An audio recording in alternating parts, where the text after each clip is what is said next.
Hello मेरे दोस्तों, मैं हूं वॉरियर रंजीत, आपका मार्शल आर्ट्स और फिटनेस गाइड।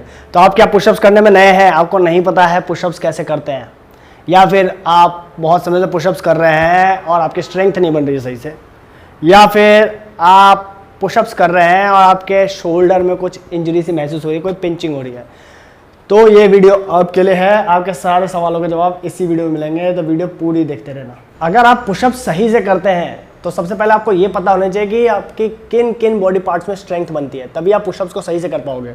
तो पुशअप से पहले चेस्ट बनेंगे, front part of the shoulders बनेंगे, ट्राइसेप्स बनेंगे, रिस्ट भी बनेंगे और कोर भी बनेंगे। ये पार्ट है जो लोग इग्नोर कर देते हैं। कोर का तो लोगों ने कवाड़ा कर रखा होता है, चाहे जिम वाले भी हों। कई सारे मैंने जिम वाले भी देखे जो मेरे अकेडमी में आते हैं, उनकी कोर बहुत वीक होती है, जबकि पुशअप्स करने से ही कोर में स्ट्रेंथ आ जाती है। ठीक है, तो पहला स्टेप, पुशअप पोजीशन कैसे बनाते हैं पहले हम ये सीखते हैं, और लोग क्या गलतियां करते हैं इसमें। तो पुशअप पोजीशन में क्या करते हैं लोग, जब पुशअप पोजीशन में आएंगे तो लोग सर पीछे रखते हैं, बैक को अपने ऊपर कर लेंगे। ये नहीं चाहिए हमें बिल्कुल भी, बैक बिल्कुल सीधी होनी चाहिए। इसी में लोग जो गड़बड़ करते हैं, बैक अपनी लटका देते हैं, और ये कभी नहीं होना। इसका कोई फायदा नहीं है इस ऐसे चीज़ों का, क्योंकि आपकी बैक जो रीढ़ की हड्डी है वो कभी भी मजबूत नहीं हो पाएगी। तो बिल्कुल सीधा, सबसे पहला तो पोजीशन इंपॉर्टेंट है। क्वालिटी हमेशा इंपॉर्टेंट है, क्वांटिटी से ये हमेशा ध्यान रखना। कितने ज़्यादा पुशअप्स लगा सकते हैं ये इंपॉर्टेंट नहीं है, सही से कितने लगा सकते हैं वो इंपॉर्टेंट है। तो जब आप पुशअप पोजीशन सही से लगा दोगे तो दूसरी चीज़ आप ये देखना कि हाथ जो है बिल्कुल एक सीध में हो। तो आप चाहे तो लाइन खींच लेना, अगर आप बिगिनर हो तो कुछ समय बाद आपको उसकी भी जरूरत नहीं पड़ेगी। ये बिल्कुल एक लाइन पे हो। लोग इसमें भी गड़बड़ करते हैं, आगे पीछे कर देते हैं। इतना ऐसा गड़बड़ होने पे ही उनके बॉडी में, अपर बॉडी में अकड़न महसूस होने लगती है।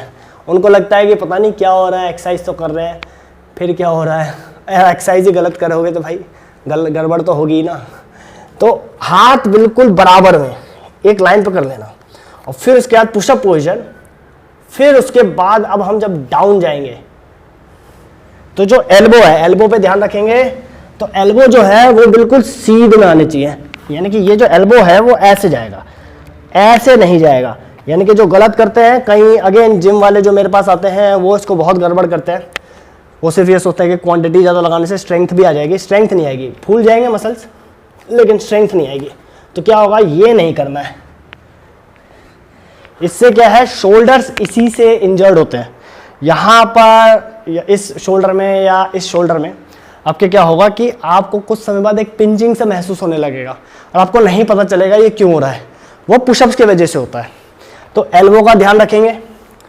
फिर उसके बाद आपको पुशअप्स में आपका चेस्ट जो है ग्राउंड के पास में जाना चाहिए, तभी आप पुशअप से मैक्सिमम स्ट्रेंथ गेन कर सकते हैं। ये नहीं, आपको अधूरा नहीं करना, ये नहीं करना। ऐसे तो आप कितने भी लगा लो, स्ट्रेंथ वो नहीं आएगी कभी भी। आपको हमेशा ये लेना है, नीचे जाना है, ऊपर आना है, ऊपर भी पूरा आना है, नीचे जाना है, ऊपर आना है, नीचे जाना है, ऊपर आना है। ये पार्ट बहुत ज़रूरी है, तभी आप ज़्यादा स्ट्रेंथ गेन कर सकते हैं कम पुशअप्स में। यानी कि अगर कोई बंदा 100 पुशअप्स लगा रहा है और ज़्यादा डीप नहीं जा रहा है और गलत तरीके से पुशअप्स लगा रहा है, और एक बंदा है सिर्फ जो 20-30 पुशअप्स ही लगा रहा है ना, तो 20-30 वाले की स्ट्रेंथ ज़्यादा होगी 100 वाले से। क्यों, वो सही तरीके से लगा रहा है, उसने सारे के सारे मसल्स डेवलप करे हुए हैं।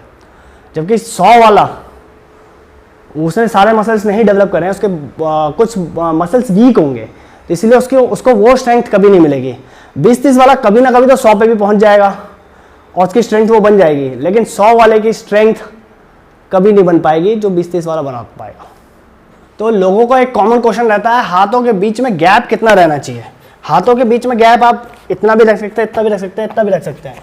ध्यान आपको यह रखना है कि आप जब ज़्यादा गैप करेंगे तो आपके चेस्ट मसल्स ज़्यादा फैलेंगे और स्ट्रेंथ कम बनेगी, जबकि आप गैप कम रखेंगे तो आपकी स्ट्रेंथ ज़्यादा बनेगी और चेस्ट मसल्स कम फैलेंगे। मतलब कि इतने गैप पे एक नॉर्मल लेवल का चेस्ट आपको मिल जाता है, जो मतलब देखने में भी ठीक लगता है, और स्ट्रेंथ भी जिसके अंदर बहुत अच्छी होती है।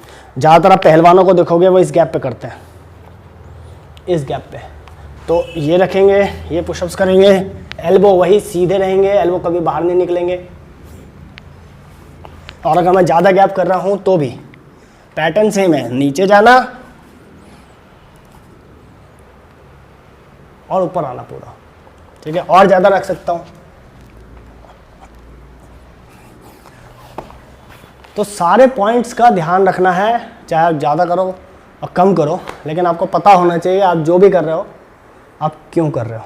तो बताइए मुझे कमेंट में कि आपको ये पुशअप्स पे इंफॉर्मेशन कैसे लगी।